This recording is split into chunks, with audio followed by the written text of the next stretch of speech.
The man had just fallen asleep in his newly purchased old house when a stack of cash suddenly fell onto him. Two more stacks followed shortly after. Jack, fast asleep, was completely unaware of this. Instinctively, he tucked one stack under his pillow. The first thing he did when he woke up was go to the convenience store and buy 18 burlap bags. He then stuffed the money from the wall into the bags. He never imagined he'd have this much money one day, much less that he'd get so tired from moving it all. Yet just a day earlier, he'd felt like the unluckiest man alive. His live-streamed product sales had run into counterfeit goods.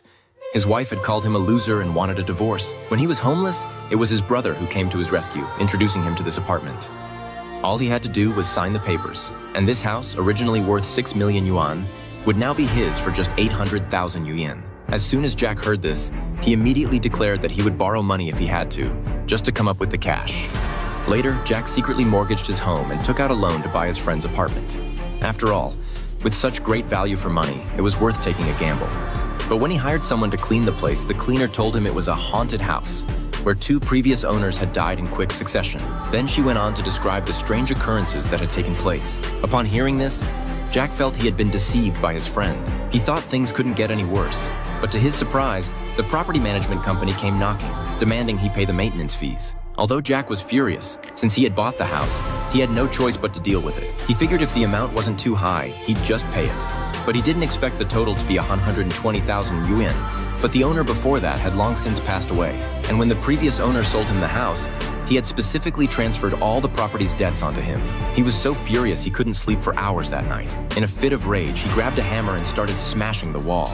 Perhaps he was truly exhausted, and eventually drifted off into a daze. Unexpectedly, money suddenly began falling out of the wall. Jack immediately called his wife to share the good news. But not only did she not answer, she even blocked his number. Just then, there was a sudden knock at the door. When Jack saw it was the security guard, he grew worried.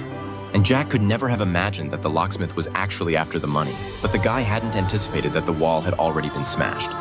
The man was also quite cunning. Although the money had already been moved, such a large sum couldn't have gone far. As long as he kept following Jack, he would eventually find out where the money was. He pretended to install a new fingerprint lock for Jack, but secretly kept an eye on him. Little did he know that Jack was also very cautious. The man had no choice but to pretend to turn away.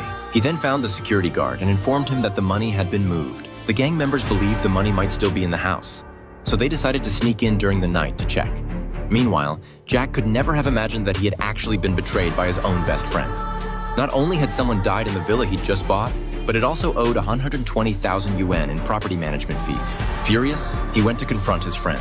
Fatso suddenly remembered that the owner had a daughter, so he jotted down her contact information. Jack hadn't expected Fatso to be so shameless. He'd finally seen through this so-called friend, but it didn't matter. He was now a multi-millionaire. To resolve this lingering concern, he decided to sign a contract with Fatso proving that the house had nothing to do with him anymore, nor did anything inside it. If Fatso knew there were tens of millions in the house, he'd probably regret it to death. Jack finally waited for his wife that night, but he didn't expect her to find him too annoying.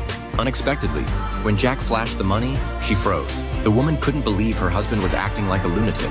At first, she thought he'd taken out a loan from loan sharks, so she was furious. Unable to tolerate her husband's erratic behavior any longer, she immediately threatened to call the police if he didn't stop. Just as Jack was about to get out of the car to calm his wife down, not only did the money scatter all over the ground, but 2 detectives happened to be passing by nearby. For a moment, everyone froze. Seeing the detectives about to draw their guns, Jack tried to move the money under the car. But what Jack didn't expect was that the moment he moved it there, the money on his body started falling out in a shower.